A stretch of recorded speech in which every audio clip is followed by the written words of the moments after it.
नमस्कार मित्रांनो, महसूल गाव गप्पाच्या एका नवीन विश्लेषणात आपलं सगळ्यांचं खूप खूप स्वागत आहे. महसूल विभागाचे कायदे तसे थोडे गुंतागुंतीचेच असतात, पण ते एकदम सोप्या भाषेत समजून घेण्यासाठीच तर आपण इथे भेटतो. आजची आपली चर्चा थेट जमिनीच्या हक्काशी आणि पुढच्या पिढीच्या भविष्याशी जोडलेली आहे. 28 जानेवारी 2026 ही तारीख नक्की लक्षात ठेवा, कारण याच दिवशी महाराष्ट्र शासनाच्या महसूल व वन विभागाने सीलिंग जमिनीच्या वाटपाबाबत एक असा ऐतिहासिक शासन निर्णय म्हणजेच GR काढलाय, ज्याची शेतकरी बांधव अनेक वर्षांपासून वाट पाहत होते. आजच्या या गप्पांमध्ये आपण या नव्या धोरणाचं, ज्याला प्रीमियम वेवर किंवा नजराणा माफी म्हणतात, त्याचं अगदी सविस्तर आणि सखोल विश्लेषण करणार आहोत. चला तर मग अजिबात वेळ न घालवता थेट मूळ विषयाला सुरुवात करूया. आता जमिनीचा विषय निघाला की सगळ्यात आधी डोक्यात एकच मोठा प्रश्न येतो, तो म्हणजे स्वतःच्याच कुटुंबात जमिनीचं वाटप करायचंय किंवा मुलांच्या नावे जमीन करायची आहे, तर मग आता सरकारला नजराणा म्हणजे प्रीमियम द्यावा लागणार का? अनेक दशकांपासून हा प्रश्न शेतकरी कुटुंबांना सतावतोय. पिढ्यानपिढ्या काबाड कष्ट करून कमवलेली ही जमीन जेव्हा पुढच्या पिढीकडे सोपवण्याची वेळ येते ना, तेव्हा सरकारी नियम आणि त्यासोबत येणारा तो मोठा आर्थिक भुर्दंड यामुळे मोठी चिंता निर्माण होते. पण आजच्या या विश्लेषणातून याच अत्यंत महत्त्वाच्या प्रश्नाचं अतिशय सकारात्मक असं उत्तर आपल्याला मिळणार आहे. तर आजच्या या विश्लेषणाची रूपरेषा कशी असेल ते थोडक्यात बघूया. सगळ्यात आधी आपण समजून घेऊया की सीलिंग जमीन म्हणजे नक्की काय. मग पाहूया जुन्या प्रक्रियेतल्या कायदेशीर अडचणी. त्यानंतर वाळूया नवीन शासन निर्णय 2026 कडे. या निर्णयाला आधार देणारा उच्च न्यायालयाचा निकाल काय आहे ते चौथ्या टप्प्यात पाहू. पाचव्या टप्प्यात काही कायदेशीर तरतुदी आणि महत्त्वाचे अपवाद समजून घेऊ. आणि शेवटी हे अधिकृत परिपत्रक कसं मिळवायचं ते पाहूया. तर सुरुवात करूया आपल्या पहिल्या भागापासून. सीलिंग जमीन म्हणजे नक्की काय असतं, कायद्यात याची व्याख्या काय दिलीये ते पाहूया. एकदम सोप्या भाषेत सांगायचं तर महाराष्ट्र शेतजमीन अधिनियम 1961च्या कलम 21 नुसार राज्यात ज्या जमिनी अतिरिक्त किंवा सरप्लस ठरवल्या गेल्या त्या शासनाने स्वतःकडे घेतल्या. आणि मग याच अधिनियमाच्या कलम 27 अंतर्गत या अतिरिक्त जमिनी कोणाला दिल्या? तर जे समाजातील भूमिहीन नागरिक आहेत, आपले माजी सैनिक आहेत किंवा समाजातील दुर्बल घटक आहेत, ज्यांच्याकडे उदरनिर्वाहाचं साधन नव्हतं, अशा लोकांना शासनाने ह्या जमिनी वाटून दिल्या. या जमिनींना आपण सीलिंगची जमीन असं म्हणतो. आता हे मूळ स्वरूप समजलं असेल तर पुढे बघूया की या जमिनीच्या वाटपात नक्की कोणत्या अडचणी येत होत्या. आता वळूया विभाग 2 कडे. जुन्या कायदेशीर अडचणी आणि हस्तांतरणात येणारे प्रशासकीय अडथळे.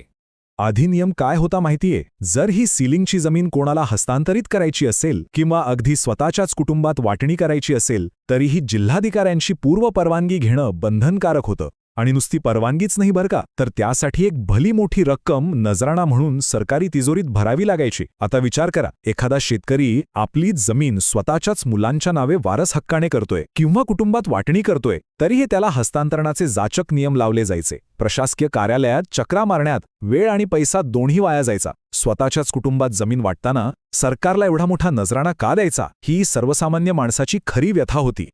पण आता चित्र बदललंय. विभाग 3 मध्ये आपण पाहूया नवीन शासन निर्णय 2026, ज्याने शेतकरी बांधवांना एक फार मोठा दिलासा दिलाय. हा समोर दिसतोय तो महाराष्ट्र शासनाच्या महसूल व वन विभागाचा अधिकृत शासन निर्णय आहे. तारीख आहे 28 जानेवारी 2026. ही काही उडत आलेली बातमी नाहीये, तर हे एक अधिकृत कायदेशीर धोरण आहे. राज्य शासनाने सीलिंग जमिनीच्या धारकांच्या अनेक वर्षांच्या या अडचणींची आणि त्रासाची दखल घेऊन अखेर हा ऐतिहासिक निर्णय घेतलाय. या परिपत्रकातून जुन्या आणि क्लिष्ट नियमांना एक अतिशय सोपा नवा पर्याय दिला गेलाय. जुन्या आणि नव्या प्रक्रियेत नक्की काय फरक पडलाय ते स्पष्टपणे बघूया. जुन्या प्रक्रियेत जिल्हाधिकाऱ्यांची परवानगी लागायची आणि भरभक्कम नजराणा द्यावा लागायचा. पण आता नवीन प्रक्रियेनुसार जर जमिनीचं वाटप कुटुंबांतर्गत होत असेल तर त्यासाठी कोणत्याही प्रकारच्या पूर्वपरवानगीची अजिबात गरज नाही. आणि सगळ्यात मोठी आणि आनंदाची बातमी म्हणजे कोणताही नजराणा भरण्याची आवश्यकता नाहीये. हा खरोखरच एक क्रांतिकारी बदल आहे. यामुळे पैशांची मोठी बचत तर होणार आहेच, शिवाय त्या लाल फीसशाहीतून कायमची सुटका होणार आहे. आता शासनाने नेमकं कोणत्या गोष्टींना हस्तांतरण मांडण्यास स्पष्ट नकार दिलाय, यासाठी 3 मुख्य अपवाद दिलेत. पहिलं म्हणजे जर मूळ जमीनधारक स्वतःच्या कुटुंबातील सदस्यांमध्ये आपापसात सहमतीने म्हणजेच म्युच्युअल कन्सेंटने जमिनीचं वाटप करत असेल तर ते हस्तांतरण मानलं जाणार नाही.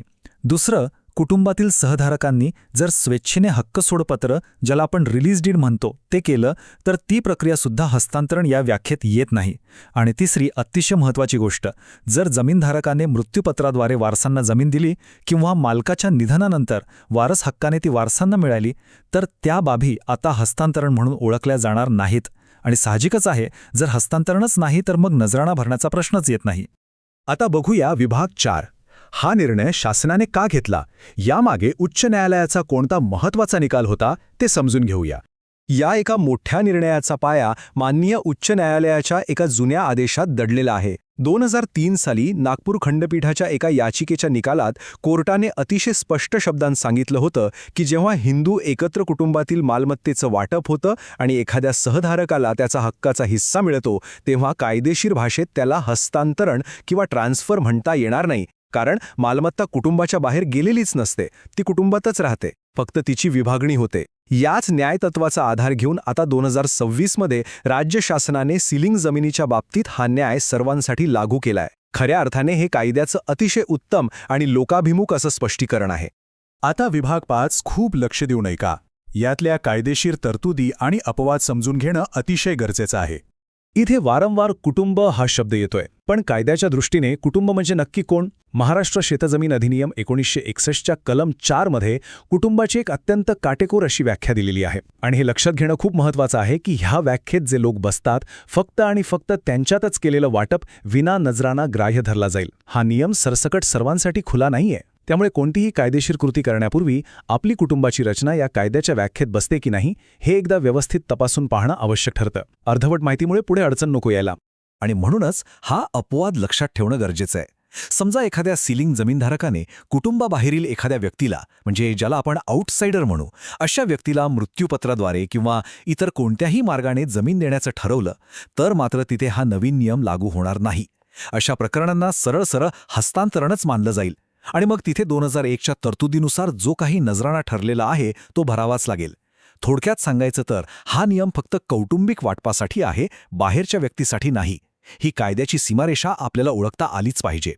आता शेवटचा टप्पा, विभाग 6. हे अधिकृत परिपत्रक शासनाच्या वेबसाईटवरून कसं मिळवायचं ते बघूया. हे जे परिपत्रक आहे ना, ते डिजिटल स्वाक्षरीने साक्षांकित केलेलं आहे आणि ते राज्यातील सर्व विभागीय आयुक्त आणि जिल्हाधिकाऱ्यांना आधीच पाठवण्यात आलेलं आहे. जर आपल्याला तलाठी किंवा तहसील कार्यालयात काही काम काढण्यासाठी या परिपत्रकाची मूळ प्रत हवी असेल तर एक क्रमांक लक्षात ठेवा: 2026-01-28-12-5418-09-19. महाराष्ट्र शासनाच्या अधिकृत वेबसाईटवर जाऊन हा संकेतांक टाकला की या शासन निर्णयाची मूळ फाईल आपल्याला सहज डाउनलोड करता येईल आणि ही प्रत आपण आपल्या कागदपत्रांसोबत पुरावा म्हणून नक्कीच जोडू शकतो. तर मित्रांनो, आजच्या या विश्लेषणातून एक गोष्ट अगदी लख्खपणे स्पष्ट होतीये, ती म्हणजे सीलिंग जमिनीच्या कौटुंबिक वाटपाचा मार्ग आता प्रशासकीय अडथळ्यांविना पूर्णपणे मोकळा झालाय. शासनाचा हा निर्णय खरोखरच मोठा दिलासा देणारा आहे. आता लालफितशाहीचा आणि नजराण्याचा तो जाचक अडथळा कायमचा दूर झालाय. मग आता या सुविधेचा योग्य वापर करून पुढच्या पिढीचं भविष्य कसं सुरक्षित करता येईल यावर नक्कीच विचार व्हायला हवा, नाही का? अशीच खात्रीशीर आणि कायदेशीर माहिती एकदम सोप्या भाषेत समजून घेण्यासाठी महसूल गाव गप्पासोबत कायम जोडलेले रहा. पुन्हा नक्की भेटूया अशाच एका महत्त्वाच्या आणि माहितीपूर्ण विश्लेषणासह. तोपर्यंत धन्यवाद.